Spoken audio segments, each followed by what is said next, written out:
So ayan, welcome back sa aking channel. So ngayon naman ay gagawa tayo ng masarap na merienda. At syempre, swak na swak itong gawing pang negosyo. Dahil alam naman natin na paborito ng mga Pinoy ang saging na saba. Kaya wag na natin patagalin, simulan na natin ang pagluluto ng maruya.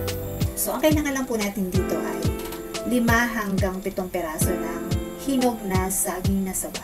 And then iwain lang po natin siya ng kagaya nito para pare-parehas po ang laki ng inyong maruya. Para lang po ito sa mga 5 saging na 3/4 cup ng all-purpose flour, 4 cup ng gawgaw or cornstarch. Maglalagay din ako ng 1 teaspoon ng baking powder. Optional lang kung gusto niyo maglagay o hindi. And then, maglalagay tayo ng 1/2 cup ng tubig.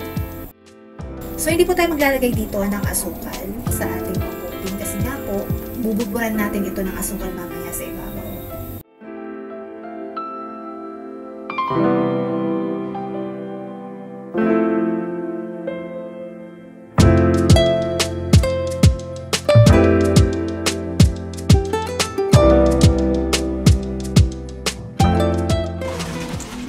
Next step naman ay magpapainit tayo ng mantika.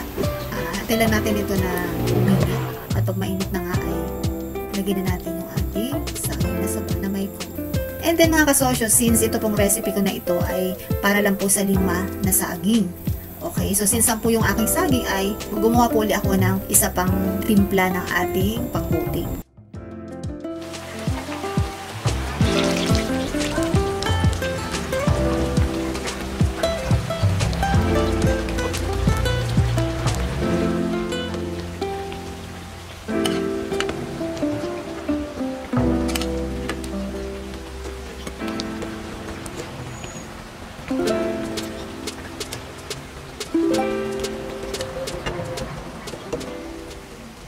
At ganito rin ang gagawin natin sa second batch natin.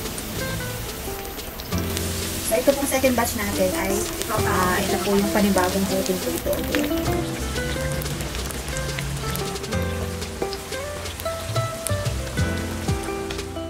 So, and then, luto na nga po ang ating pangnegosyong maruya. Okay, so ito na nga, budburan na nga natin ang asukal sa ibabaw. And then, ready na po ang ating maruya. O, ayan na. So, another pang negosyong recipe na naman mga kasosyo. Sana po ay nagustuhan nyo ang aking recipe and try nyo na rin pong gumawa nito.